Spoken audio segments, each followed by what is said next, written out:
ماما انت بتعملي ايه جوه؟ انا بعمل اكل كده هنتغدى بيه سهل وبسيط جدا. ايه هي اسمها ايه؟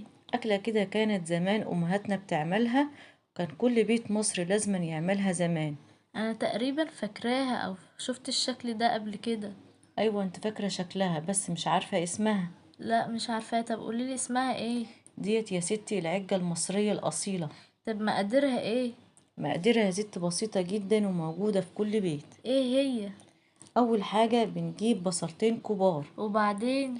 بعد كده بحط عليها كده شوية زيت وبحمرهم كويس جدا لحد ما توصل للون البني اللي انت شايفاه ده. وبعدين؟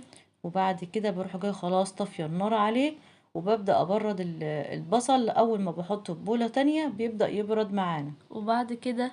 بعد كده بجيب باقي المقادير اللي هي عبارة عن بقدونس وكزبرة خضرة. وبعدين؟ بعد كده